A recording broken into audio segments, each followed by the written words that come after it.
Hey there guys, my name is EarthToLydia and welcome back to another Dead by Daylight video. Now that the Sadako Rising chapter has been and gone, naturally the thing that we need to talk about next is the 6th year anniversary. I've got a theory that might just be a little bit too wild, but could also be feasible. If you want to know what that is, then just keep watching. If you guys didn't know, I am a Dead by Daylight streamer over on Twitch at twitch.tv/EarthToLydia.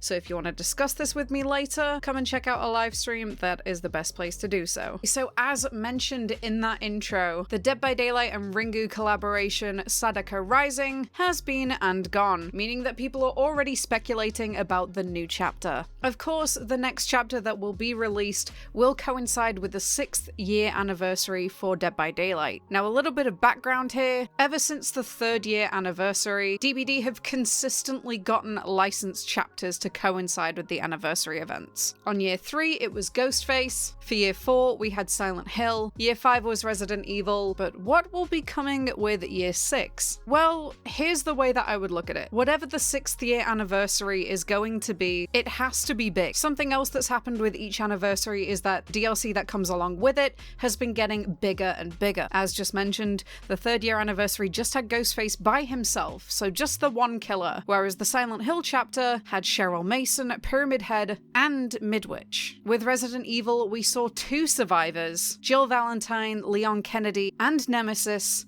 as well as RPD. So I think it would be a pretty safe bet to say that they are going to try and top that again this year. So how do we go about topping that? Either way, it has to be something pretty monumental, and it has to be something bigger than the Ringu chapter. Now, you're probably wondering what my reasoning is with that, and obviously you don't want a chapter that's going to be coming before your big anniversary event to overshadow what is upcoming. It's the same with every year before this, which is why we don't generally have licensed chapters before the anniversary event, because the anniversary license really is the big thing of the year. With that being said, I'm pretty confident that this license, if it is a license, has to be absolutely huge. It has to be something even bigger than Ringu, and it has to be something bigger than Resident Evil, or at the very least it has to be on par with it. Now, how do you expand on a chapter that brought us 2 survivors as well as a killer? Before I say this, I will admit, I know it's outlandish, but I think it's just wild enough that it could actually happen. One way of creating a bigger chapter is, of course, to get an absolutely huge license. Now, of course, the first thing that you probably land on when I say that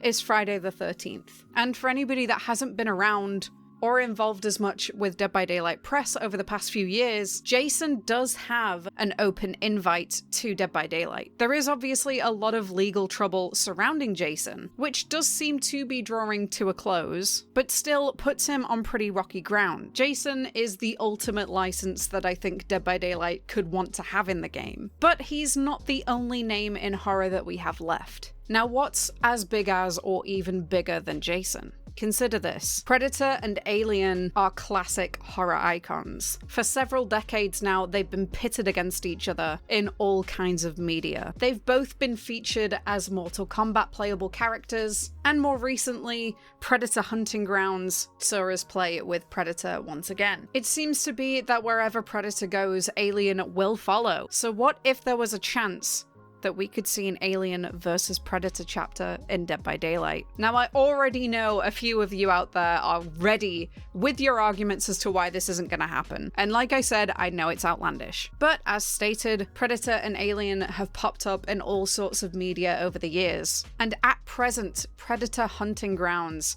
is a pretty dead game. It just recently was recording player counts as low as 40 in a single day, so it may have run its course, meaning that the licenses could be available once again. I know also that there is the argument that they wouldn't bring in 2 killers, it's too much work. However, we do need to consider, in this case, the twins. For anybody that doesn't know, the devs have actually gone on record before during Q&As to explain that the twins are actually programmed like 2 entirely separate killers. Of course, I don't think that Predator and Alien would be playable in the same game like the twins are, but this is an example of how they could be working on 2 killers simultaneously and how the workload is possible. You wouldn't even necessarily have to bring in any survivors or a map with this license, I don't think, as these 2 killers are iconic enough to stand out by themselves. However, of course, if you did, that would only make it even bigger. Now, I am totally up to be proven wrong, but as always, you know me, I like to throw on my little speculation hat around this time of year, and we actually called 3 licenses in a row correctly. So, I don't know. I've got an open mind either way. But that is going to be all from me from the one video. I'd be interested to hear your guys' opinions and your thoughts in the comments as well, so let's be sure to keep this conversation going. I want to say a huge thank you, as always, to my patrons over on patreon.com/EarthToLydia. You guys are the MVPs, and if anybody else wants to get their name in a video just like this,